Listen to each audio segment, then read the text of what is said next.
Sahana Vavatu Sahano Bhunaktu Sahaviryam Karavavahai Tejasvinavadhitamastu ma vidvishavahai.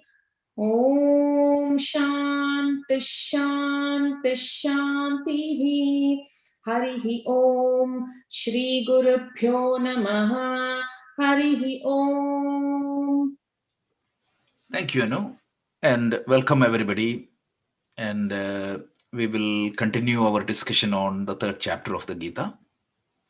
Personally, this chapter is very much, it's a favorite chapter of mine because this is where the beginning stages of our practices, right? So we talk about different chapters, different ideas. We talk about the Jnana Yoga. We talk about all these Nididhyasanam and all the details. But where exactly one can start based upon my current state, where I can start, it is this chapter, Karma Yoga. So let's just recap that start part, and then we will do a chanting, and then we will cover the next 3 verses, which is scheduled for today. So the whole idea is karmas or actions are inevitable for everybody. You cannot say that by stopping all the activities, I'm going to become more spiritual. Absolutely not. By running away from my duty and going to Himalaya is going to make me more spiritual. Each one of us are, based on our circumstances and situations, we are engaged in different of karmas in our day-to-day life. I could be a M&A professional. You could be a software professional. Another person could be a doctor. Another person could be an engineer, or somebody could be a homemaker. But whatever is that profession you have picked, based upon your interest and your circumstances, you cannot run away from that. You cannot run away from your duties. So the first point we established in this chapter is, for becoming spiritual or becoming a better person, or in your path of getting freedom from all the sufferings, we don't have to run away from the life. We can use the actions we perform in our day-to-day life, and we can improve ourselves. So that is point number 1. You don't have to stop karmas. Then what karmas I should do, and how should I perform the karma? That was the theme of this chapter, if you really think about that. Stopping karma or abandoning karma is not an option, even for a master. We have seen that. So what is that I should be doing?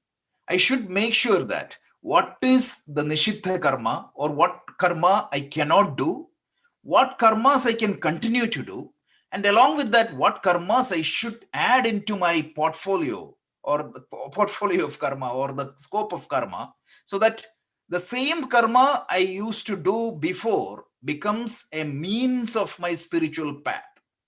It becomes a tool for my spiritual progress. So that is what we saw. And from verse 6 onwards, we saw that nicely. Krishna said, you have to perform the karma as a yajna. And then you have to perform the karma with certain attitude. So the proper work with the proper attitude is what defined as karma yoga. And the purpose of the karma yoga is to gain purity of your mind. Because in your spiritual path, purity of the mind, stability of the mind, and knowing yourself is the 3 actions you need to perform. And Krishna made it very clear that there is no choice in these steps. Everybody has to follow the purification. Everybody has to follow the stabilization of the mind. And everybody has to gain knowledge about themselves.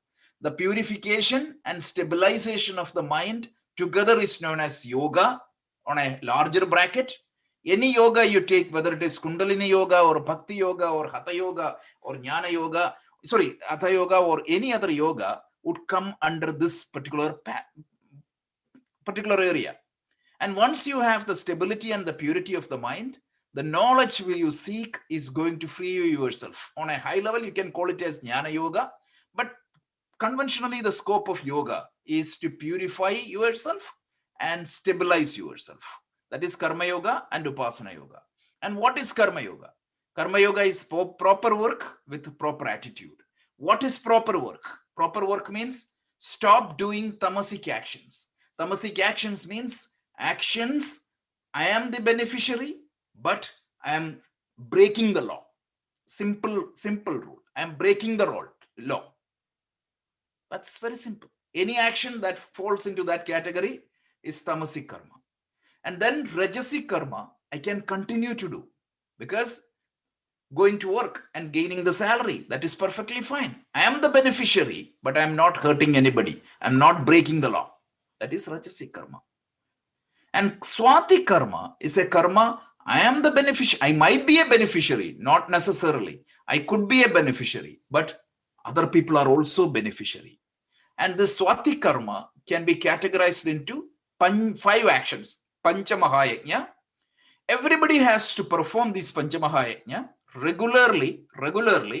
It's not that I do one yajna today and another yajna tomorrow. Not at all. I need to perform this Panchamahayajna very regularly for the spiritual pure progress or the purity of the mind. It is in fact these Panchamahayajna is what is going to make me pure. So they are Deva Yajna, Pitru Yajna, Bhuta Yajna, Manushya Yajna, Brahma Yajna. Manushya Yajna is serving the other humanity. Bhuta Yajna is protecting the nature and the animals. Pitru Yajna means supporting the family. Deva Yajna means surrendering to a higher path. It could be prayer. It means it need not be a religious prayer alone. You can pray to a higher being. That's it. Or a higher ideal. Finally, Brahma Yajna is the study and the propagation of your scriptures. Not in a fanatic way, but from a positive way. So study and propagation of the scripture falls under the Brahma Yajna. So this is proper work. Avoid tamasic actions. Okay to perform rajasic action, but include swatik action. Swatik action includes these 5 yajnas. And then how should I perform? There are 2 attitudes I have to select. One is called Ishwararpana Buddhi, which is as offer your karmas into Ishwara, and Prasada Buddhi. When you get the result, take it as a actually prasada from the God. So I said, like, you may not be able to follow that in your 24/7 action initially, but what I found, right, means I'm just talking from my experience. I thought, like, for example, and I'm engaged in a serious, stressful work-related situation, this Ishwararpana Buddhi and Prasada Buddhi, initially it won't come. If somebody says that it is come, it is not easy. It is practically a little bit difficult. So when I do not have it initially, what you can do is when you do this Panchamahayajna, when you support somebody, for example, when you listen to somebody's problem, or when you sponsor a child, or when you give a donation to an old age home, or when you're visiting a old age home, or you're going to a hospital and doing something for others, at that point of time, you can do that Ishwararpana Buddhi and Prasada Buddhi. And I found that it is very easy to do that with the sattvic actions. How? We already talked about this. The whole universe is nothing but, it is a manifestation. It is the manifestation of the Ishwara. Is it like whenever the heart beats, you can see that order of Ishwara, right? When I eat food and it gets digested into my system, I can see that order of Ishwara. When I breathe the oxygen, I can see that grace of Ishwara. When I eat food, I think that I made it, but eventually that energy came from the sun. When I get into the car and drive from where the gasoline came in, I can see the order of Ishwara. So when I see the light, I can see the grace of Ishwara. So wherever I transact with the world outside, I can see the order of Ishwara. And if that order slightly changes for a second, the whole thing is going to collapse. I'm done, right? If the heart stops to beat 1 second. Remember, we had that elaborate discussion. When you say the heart beats, a neural programming is there, which is going to make the heart muscles beat. And you know that from the day you born, Up until now, it is continuously beating without any failure. So somebody provides me everything for my life, right? What is the gratitude? One way of looking at that gratitude is do something for his creation. When I see somebody suffering, right, it is an opportunity given to me, my Ishvara, to help somebody. When you make 150K, 200K salary, what difficulty it is to sponsor one child education. When you get this much money, what is the problem in just giving somebody like a medicine, means some donation for a medicine? Forget it. If money is not there, why don't you just give your time to somebody a little bit? Everybody is waiting to talk to somebody. So just do that. And when you do that, don't expect anything. Okay, I helped him today. So tomorrow, if you don't recognize me, or if you don't acknowledge me, what happens? I may feel bad. So the Ishwararpana Buddhi and the Prasada Buddhi can be very well applicable in the easily practiced in the Panchamahayajna. So when you start that, when you are able to gain a control over this Panchamahayajna, right? Jesus say, what the right hand gives, the left hand should not know. When you do that attitude, you will see that eventually it can be extended to Rajasic karma. So then we talked about the idea of this yajna, right? How that universal order, how the devas and manushyas are actually parasparam bhavayantaha, like that collaboration between the universal forces and me. I am part of the total.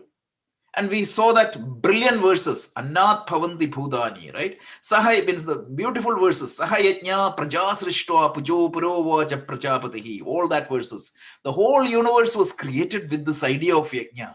And you can see this being followed anywhere, everywhere in the universe. The universe performs exactly precision based on that precision, precisely based on that order. You know that moment it changes, chaos comes. So that is followed. But it is only the human being who can violate this. And remember, I made a statement like the real thanksgiving is this sensitivity.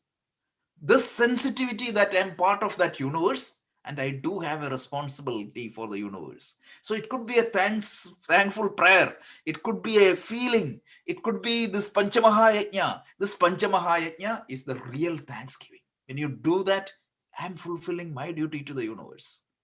So we saw that brilliant verses. Annāt bhavanti bhūtāni parjanyād anna sambhavaha. Yajñāt bhavati parjanya. Yajña karma sagamudbhavaha. Karma brahmodbhavam vidhi. Brahmachara samudbhavam. Tasmat sarvagatam brahma. Nityam yajñe pradishtitam. So the life needs to continue. For that, we need enjoyable goods or consumable goods around us. And how do you create that consumable goods? For the creation of this consumable, production of this consumable goods, a favorable condition, rain is required. And this favorable condition happens because of yajna. When you do this, when you conform to that universal order, you can see that this whole thing turns around and work in my way. And then how this yajna comes? Because of hard work with proper attitude. Yajna karma samudbhavaha. And how to perform this karma is defined in the scriptures. Karma brahmodbhavam vidhi. And from where the scriptures came from, brahmachara samudbhavam. It came from the akshara parabrahma, the Ishvara. And therefore, tasmat sarvagatam brahma. Everything in the scripture is based upon this idea of yajna. Right? So beautiful. So beautiful. And then how long one has to continue this karma yoga spirit? Until you get self-realization, or until you reach that final destination you have to do for consciously. Why? Because once you get into that self-realized state, what is going to happen? This behavior will be automatically programmed in you. Then you don't have to consciously do that. Your natural response would be karma yoga. And Krishna said that, look at this, the whole universe is working based upon the idea. Acharati sreshta. Whatever a Shrestha Purusha does, a noble person does, the whole world is going to imitate. So you need to make sure that one is for your progress. Second thing is that every one of us is a model for other person. If you violate that, it is not good. You have to follow that. This much is the summary we have seen. Any questions? Again, I'm taking this 15 minutes and repeating it because we just wanted to summarize this whole chapter at the end in 15 minutes. You should have that idea. Any questions? Otherwise, we can go to the chanting. Anu, could you please chant verses, today's verses, maybe from 16 to 25? We'll listen to you. That itself is a meditation, and then we can continue with verse 22. Om Shri Paramatmane Namaha. Atha Tritiyodhyayah Karma Yogaha.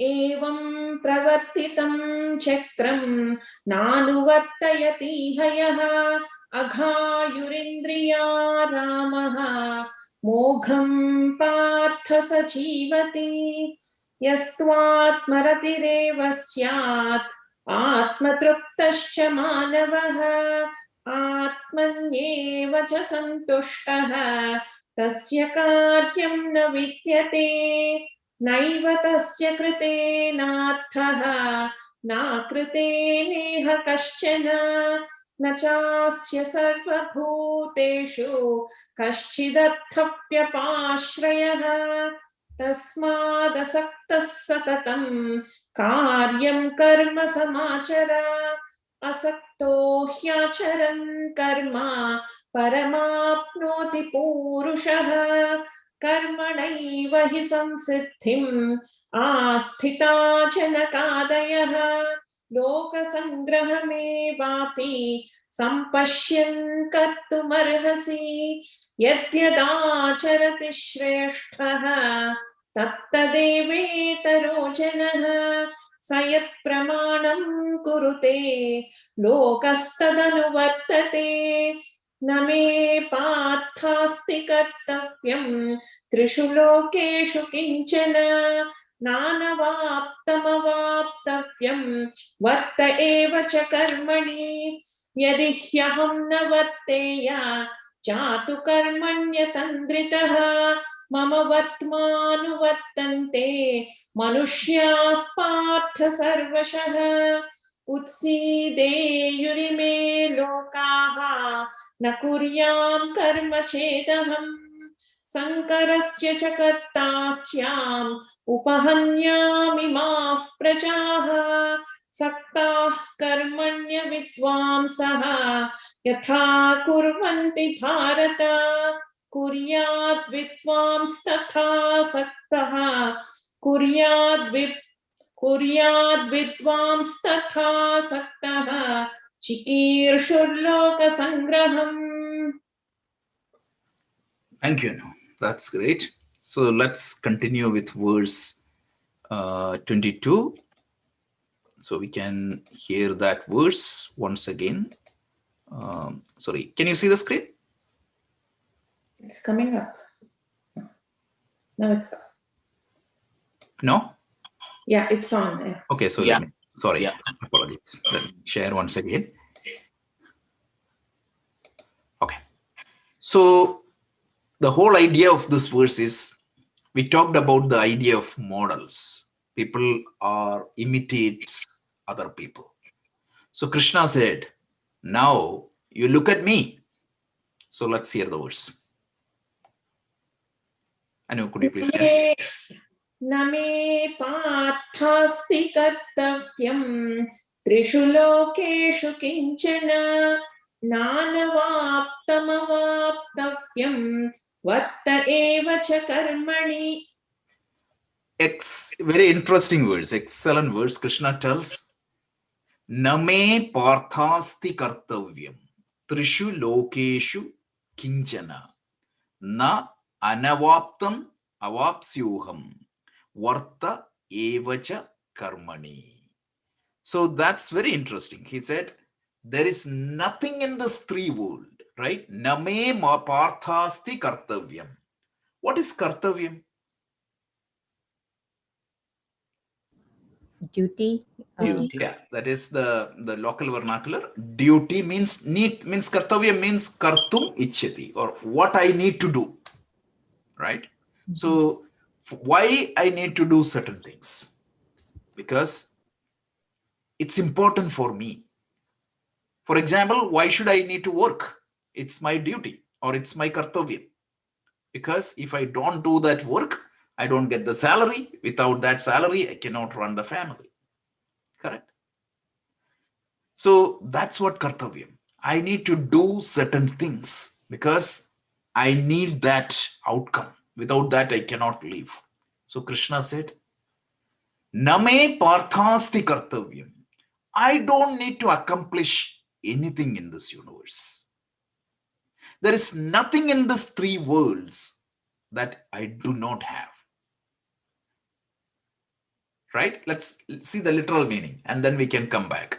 And then he tells, triṣu lokeṣu kiñcana. There is nothing in these three worlds that I need to accomplish. But if you really look at me, I need to accomplish so many things. I need to perform well. I need to earn the salary. I need to take care of the family. I need to take care of the house. There are so many things I need to do. But Krishna is saying as Ishvara. Here Krishna is not talking as Mr. Krishna. He's talking about the Ishvara of the universe because he is considered as an Avatara. So, name pārthāsti kartavyaṃ triṣu lokeṣu kiñcana. So, there is nothing in this three world that I need to accomplish. So, he says, nānavāptamavāptavyaṃ. So, there is anything that is attained, that can be attained, is not attained by me. That is the second word. So, there is anything in the, for example, in the case of myself, I need, for example, there are so many things I can attain by performing action. Krishna is saying that in my case, there is nothing I need to do.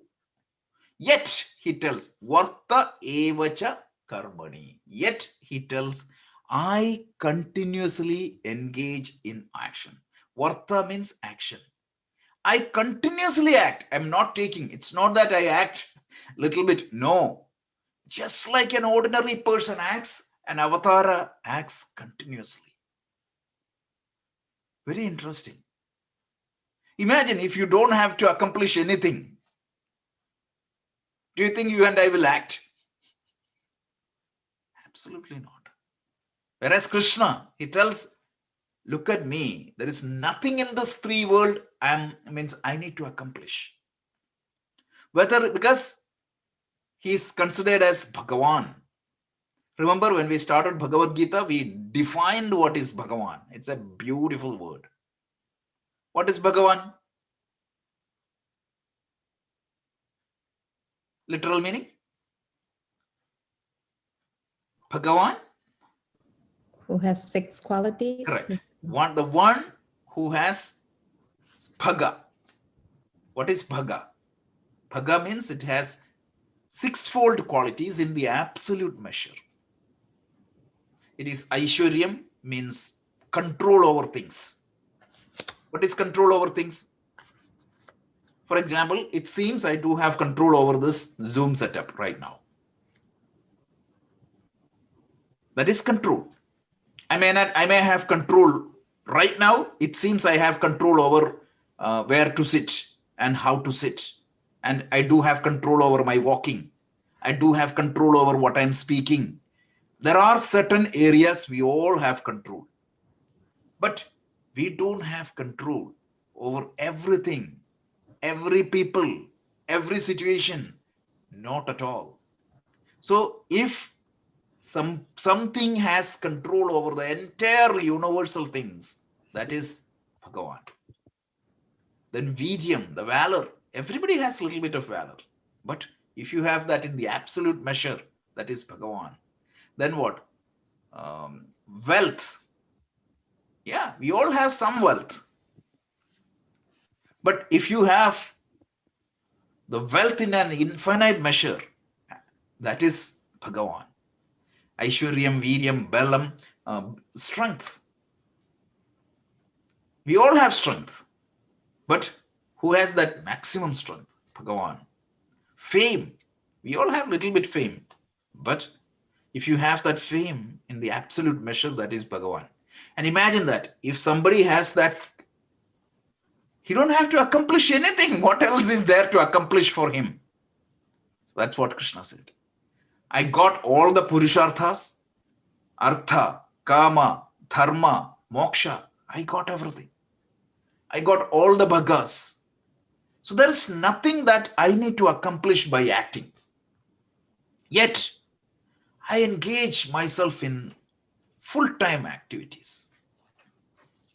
Why? Connect this with the previous verse. What was the previous verse? Yadyat acharati sreshta tatyadev ke tato janaha. Like whatever a noble person does, everybody will imitate. So Krishna said, I want to become a model for the universe. Every master is like that. They work very hard. You could see all these masters, they work really, really hard. So, to Arjuna and to each one of us, Krishna said, engage in the action with that spirit of karma yoga. Even if you are a self-realized person, the advice given here is act, because it is going to help people. So one reference here is, he said, three loka. What is three world? Past, present, and future, right? That's one way. Yeah, there are multiple ways of dicing and slicing. That's exactly the reason why I brought it up. One is past, present, and future. The other one is waking, dream, and deep sleep. Another one is bhur bhuva suaha. Right? Bhur bhuva and surga. What does that mean? Gayatri Mantra. Anybody remember Gayatri Mantra? Yeah, I can. I know. Could you just chant it? We just to take that first three verses. Just let's chant Gayatri Mantra. Om bhur bhuvasvaha tatsaviturvarenyam bhargo devasya dhimahi dhiyo yo nah prachodayat. So Gayatri Mantra tells, right? Bhur bhuva swaha. One is a universe I have direct knowledge. Bhur. Bhuvaha means, yeah, I may have some theoretical knowledge, but I may not have full experience of that world. And there are there are places in this universe I do not have even experience or even knowledge. So this is the scope of the entire universe. If you take the whole universe, there are certain places where I do have direct experiences. And there are places I do have indirect experience. For example, sun or the Mars. I have indirect experience, right? Through science, through inference, everything. And there could be planets or there could be systems where I have no understanding at all. So all these things are controlled and sustained by that divine consciousness.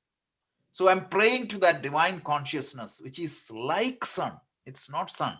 It is like sun. And what is the nature of the sun? The sun is self-effulgent. Everything else needs its light, its energy. So like a sun, the reality of the universe sustains the whole universe. May that reality give clarity to my mind. Right? Dhiyo yona prachodayam.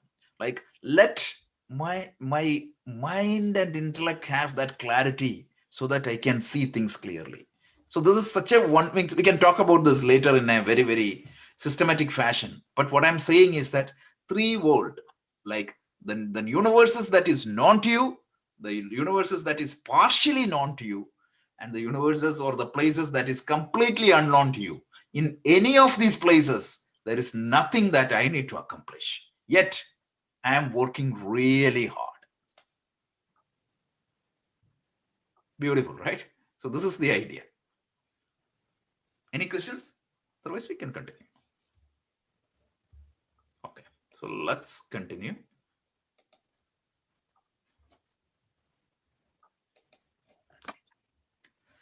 Okay, so he wanted to be an inspiring model. Krishna. And could you chant? यदि ह्यहं न वर्तेया jātu karmaṇyatandritaḥ मम वर्त्मानुवर्तन्ते मनुष्याः पार्थ सर्वशः. Very interesting verse. Why? As an avatara, if I stop working, means working, right? He tells, yadi hyahaṃ na varteyaṃ. Yadi, because in case, if I ever stop working, and he tells attained, continuously, right? If I stop working, or if I show an attitude that I'm not interested, right? Attained means tirelessly, without any issue. Means if I stop even a sign of not doing the working, what is going to happen? Mama vartanu vartante. The people who follow my style, they will just pick that up. Manushya Partha sarvashaha. So the human being who tried to follow me, what happens? They try to do that. So when there is no real models of the society, what is going to happen? People will pick up wrong models. So these dacoits and all these criminals becomes their hero. That's a huge problem. And what is the purpose of the Avatara? Krishna is speaking here as an Avatara. So we need to understand that. Who is an Avatara?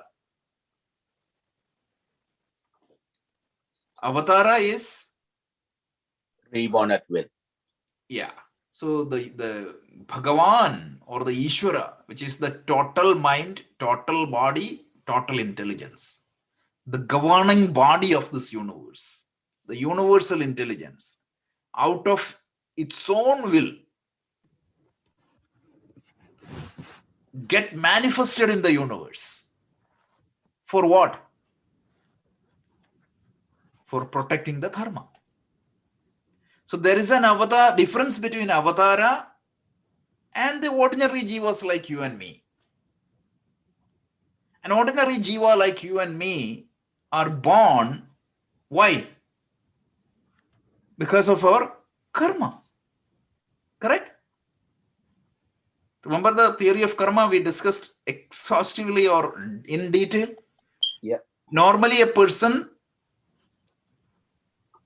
gets a birth because of his prarabdha karma. Prarabdha karma.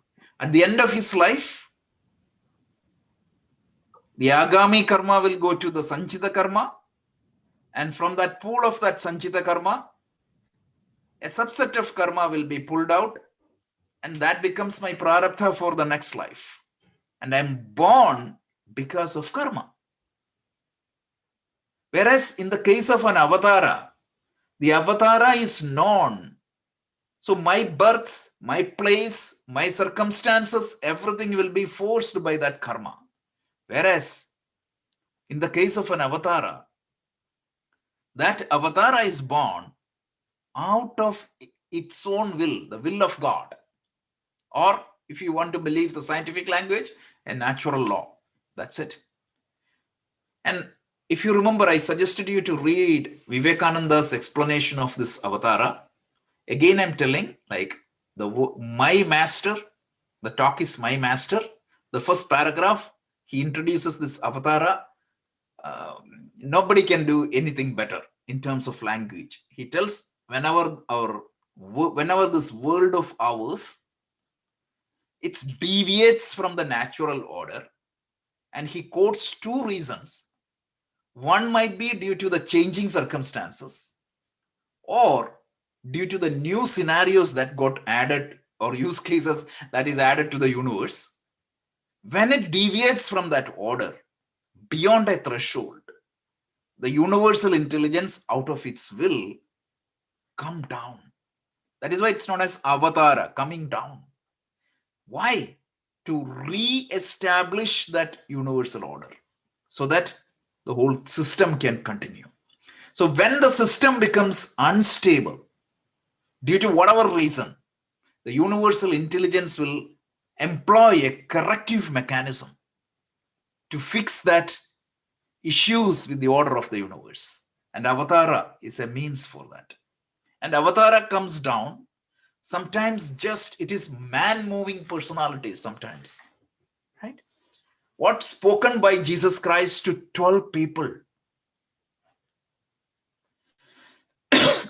No religious master can do such a miracle. It went through the 7 continents. What Krishna spoke to Arjuna in a battlefield, we are sitting here and studying after 5,000 years. What is spoken by Buddha to a few disciples in a park, deer park, it just spread. What is revealed to Muhammad, what he spoke to a few people in Mecca, means the desert, that became a scripture for a lot of people. So what I'm saying is that the Avatara comes with a purpose. And how they perform, what they perform, when they come, it's all according to the universal will. But Krishna is saying that these Avatara comes as a model. Because whatever they perform, it becomes Vedavakya for the society. Because otherwise, these wrong models. And that's why I just wanted to think about that previous verse. Everybody has a responsibility. As a dad, I have a responsibility. If I teach my child, just say Harichandra's story 100 times, that is good. Definitely we have to do that. But when I get a phone call, I tell her that, okay, I'm not here. Just tell that. That one act is going to defeat that hundreds of hours of teaching. So I need to follow what I'm talking. So if I don't follow the correct order, right, everybody will imitate that wrongdoing. I still remember, like last time I went to India, I think it was in Cochin or Coimbatore, I don't know the place. It was a huge block. And out of frustration, one guy started cutting the line and turning through somewhere. You know, that he became a guru. Everybody started breaking the law that moment. The moment he see that, everybody started cutting the line very easily. That's why the wrong model takes precedence. And this whole humanity is working based on that imitation. There is a very traditional story in Tamil Nadu. I'll just tell that story and we'll continue. So this story goes like this. So one Brahmin person, meaning not the real Brahmin, but the so-called Brahmins, who is employed in a temple, a priest who do all these rituals, etc. He went to Rameshwaram for a puja. So he had a golden vessel in his hand. So he went to the beach and he has to take a dip in the ocean. That is the whole Pitru Tarpana. So he had a confusion. Where should I keep this golden vessel? Right? So he thought going to the waters with this vessel is not advisable. If I keep this vessel on the shore, somebody is going to take. So what he did was he just dig the sand and put the vessel inside the sand. Then he thought, okay, if I don't put a sign, how do I take it? Because this beach is so big. So what he did was he just made a small sand Shivalinga. A small sand Shivalinga. And then what he did, he went and took the prayer bath. And being a priest, he has so many mantras to chant and everything. So while he was doing, another guy was coming. He thought a priest.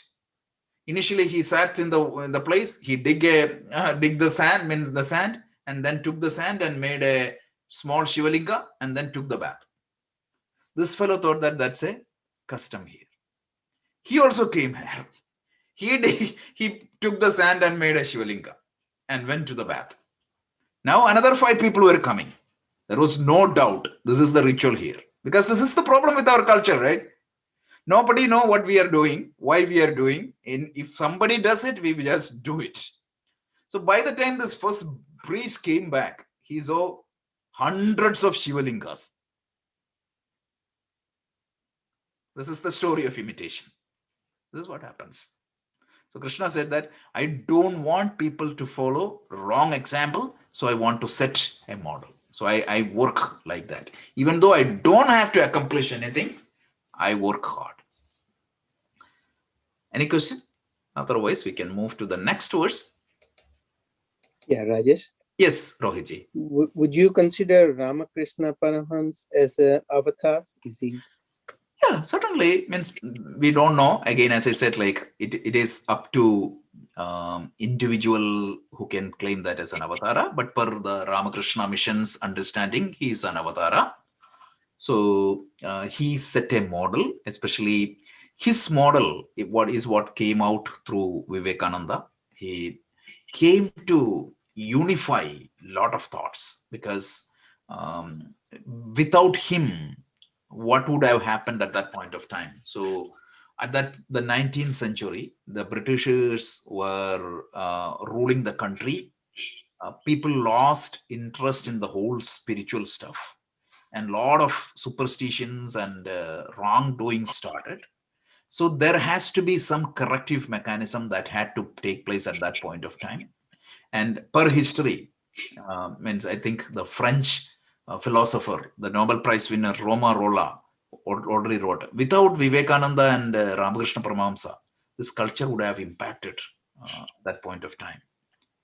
The power of Ramakrishna, if you want to understand, it manifested through the Vivekananda, because if Ramakrishna Paramahamsa was not there, a Vivekananda would not have been there. And without a Vivekananda at that point of time, I have no idea what would have happened to this culture. So definitely that can be considered as a corrective mechanism. And I had a chance to read his Gospel of Ramakrishna. It's a brilliant book. Simple stories, how he communicated the whole idea. So yeah, definitely. I personally feel that he is worth like a avatara. So this avatara can be Amsha avatara or a Purna avatara.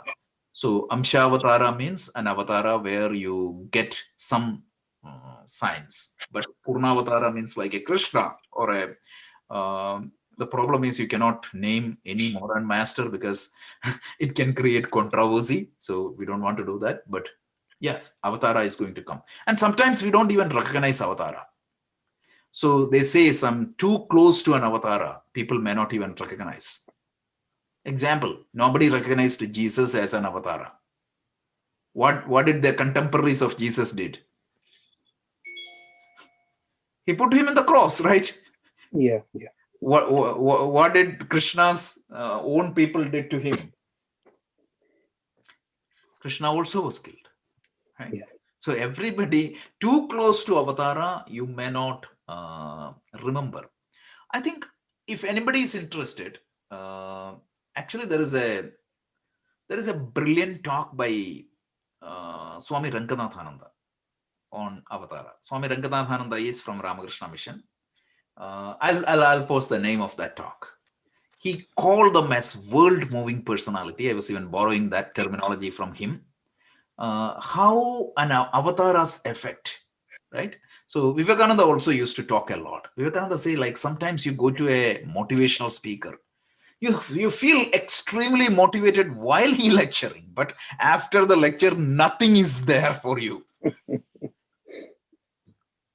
Whereas an avatara may speak broken words. If you really look at Ramakrishna Paramahamsa, he speaks a little bit here and there. And Ramana Maharshi, look at Ramana Maharshi. He speaks a little bit here and there, but that is good enough. So it's a big topic. We'll talk a lot about that in the 4th chapter, because the 4th chapter of the Gita, Krishna brilliantly, systematically explains what is an avatara. But Rajesh, one follow-up question. So is there a difference between the one who attains realization in their life versus the avatara? Because avatara comes, they're already the jnanis, right? Yeah. So that's a good question. the Avatara do not come to the world with a prarabdha. The Yeah. Avatara is not constrained by his karma, whereas a self-realized master in this world. So the question, I know exactly, the question is, let's say that Ramakrishna Paramahamsa's example, there are two possibilities. One possibility is he might be an Avatara. Avatara means he came to this world with a self-realized attitude. So at the birth itself, he was Jivan Mukta. Let's say that means I don't want to take the example. Let's take X. There are two possibilities for X. One is if the X could be like, let's take example of Krishna. So Krishna came to the world as an Avatara. Means at the time he was born, he knew that his true nature and what is his purpose. Or a Jesus or a Buddha. It could be like that. And there is another cases, right? So they means they came to this world as a jiva, but almost ready to be realized. But because of the practice they have undertaken in this lifetime, they attained Jivan Mukti. So the purpose of a Jivan Mukta is not the purpose of an Avatara. The Jivan Mukta is a natural evolution of his journey, whereas an Avatara came for a correction. So that's a difference. But after the Jivan Mukti, the Avatara means the person also has the same vision, but he never born to this world for correcting the world. It is he evolved to that stage. So that's it. That's the difference. Krishna, Rama, and all those people are considered as Purnavatara. Krishna, that's why you would see, like symbolically, when you read Bhagavata or Ramayana, when Krishna's birth is described, you can see the moment he was born, you could see him showing the sign. Devaki saw the whole Vishnu. And it's all symbolism. The whole idea is he knew, at that time he knew that I am here for a purpose and I'm not bound by karma. There is nothing to be accomplished by me. So that is the idea of the Avatara. Thank you. Beautiful. Let's continue. Okay, so let's go to 324. So what if I don't act? That's what Krishna tells. उत्सीदेयुरिमे लोकाः न कुर्याम् कर्म चेदहम् संकरस्य च कर्तास्याम् उपहन्यामिमाः प्रजाः. That's beautiful. So Krishna tells, in case, what if I don't act? He tells this world will perish if I don't act. Na kuryam karma chedaham cha eda aham. If I don't act, ime loka, this whole universe will perish. And then sankarasya cha kartavyaṃ, I will be the cause of this confusion in the society. And that destroy the whole being. A simple looking sentence. When Krishna is talking as I, whom he is referring to? When Krishna uses the pronoun I, is referring to the universal intelligence. If that universal intelligence is not working, if there is a fault or a problem in the universal order, what is going to happen?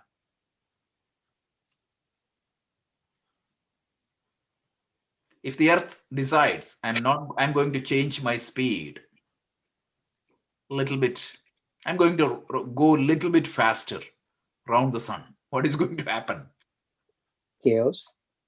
Yeah, exactly. If the earth decides that I'm going to go a little bit faster, it will be pulled out of the planetary system and thrown completely away. If the earth decides I'm going to go a little bit slow, what is going to happen? It will be sucked up by the sun. It will be sucked up by the sun. If the nature decides, if the sun decides, okay, I'm going to change my luminosity or the power little bit down, what is going to happen? Right? If the whole system, right? If the climate changes a little bit, in between you see certain things like tsunami and all those things. When again, that is because of the order. But if the order is gone in the whole universal system, it's a complete confusion and the humanity will be destroyed. That's all Krishna is saying. So the moment you connect with the scientific thinking, it's very simple. Scientists may say that they may not accept it, but convert that religious language into scientific language. Look at from a micro perspective. Macro we saw. If the leaves do not absorb the energy from the sun, what is going to happen? No food for the humanity. If my digestive system thinks that I'm not going to absorb anything, right? If my breathing system just decides to hold for a day, if my heart decides, okay, I'll take 5 minutes break, what is going to happen? So, entire universal order is perfectly aligned with these laws of the nature. And that is why it is called a universe, not a chaos. Any minor change there, it is going to affect the entire humanity. And I will be considered as the confusion, right? It will be complete chaos and confusion the moment the universal order changes a little bit. Remember this time Sandy came in? All of you were here, right? When the Sandy happened in 2012, right? Yeah, sure. What was the state of New Jersey at that point of time? Chaos and confusion, correct? Yeah. There was no power, there was no gas, complete confusion. So exactly the same thing. Rajesh, our current COVID itself is that situation, you know. Exactly. COVID is I don't think you have to go far so back. Yeah. Yeah, I don't have to go. Well, yeah. In front of us, it is there. Correct. Yeah, we are still living and breathing it now. You know? Exactly. When the order changes slightly, this is not a big change. But the big changes are the changes I talked earlier, right? The sun decides to go a little bit, okay, I'm going to reduce my power. On the other hand, if the sun decides to increase its power a little bit, it's burned down. And apparently I read somewhere, right? When a star collapses, you know what happens sometimes? Anybody read that? Black hole, actually. Yeah. Like it emits a huge radiation, right? Huge radiation sometimes. And if the earth happens to be in that path, it's like all of us put in a huge microwave oven and just going in a very high space. The whole thing will be fried. So there are so many ifs and buts and so many things are happening and you're completely safe and secure so far. Why? If you translate that into a religious language, that is Bhagavan's law. Please don't think that this is not a random order like some scientists try to say. It cannot be this precise. If that is random, again there is a law that governs that randomness. And that order is what we call as Ishvara. Why the scientists and the religion people do not go is the religion see this as like a different lens and the science is a different lens. And we already talked about this. Two metaphysical framework. And there is no common key to connect these two framework. But if you think we come from the background of both, right? All of us. So we can see there is a commonality between these two. The language I may use is slightly different, but both of them are talking about the same thing. So Krishna is saying that if that universal order has a small impact, it is going to affect the entire humanity. And I will be considered as the cause of the entire destruction.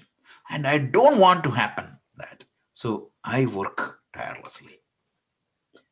The only person who can destroy this order is the human being, because the human beings can consciously violate it. Again, coming back to the original point, why Krishna is elaborating all these things. Every phenomenon in the universe is working it conforms to certain laws. Compliance to that laws is very important. And your life, if you want prosperity, if you want progress, perform these yajnas, follow the karma yoga, so that you are not violating that order and you are fitting well with that order. And that is good for you and that is good for others. Just think about the magnitude of this teaching. I'm perplexed. The whole teaching of this karma yoga, how it fits with the overall universe. And you don't need any other theory beyond this, because if everybody follows this, the universe is going to become such a nice place to live. So we saw 3 verses. Essentially, those 3 verses are Krishna is just talking about who actually means his role. If you want to look at as a model, look at me. I'm working 24/7. Even though I don't need to accomplish anything in my life, I'm working. And if the universal order stops a little bit, there is an entire chaos. And I don't want that. And I want to make sure that the whole universe is working well. So this is the idea. And now we are going to go to the next topics in this chapter. Very interesting. This chapter, the entire chapter is really good. We are going to get into the swadharma. We are going to get into the how one should act, because sometimes what happens, my likes and dislikes always contradict with what needs to be done. So what is the art of managing that? So what is the upcoming topics are also very interesting and really beautiful. Any questions or comments?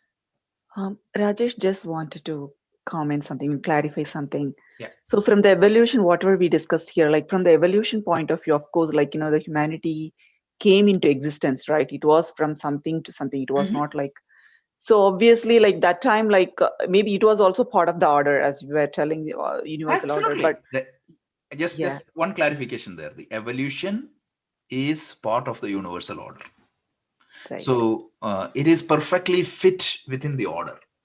So up until in that evolution, right? So you could say a unicellular organism is changed into a human being eventually, right? That's what the whole idea of this evolution. So the whole organic evolution is part of the order, how it got evolved. But once it comes to a human being, right? The organic evolution, more than an organic evolution, there is a psychosocial evolution is required. That is the second phase of evolution. And actually, I think I talked about this earlier also. The famous scientist, Sir Julian Huxley, 100 years after Darwin, there was a huge congress in Chicago in 1593, I believe, that time.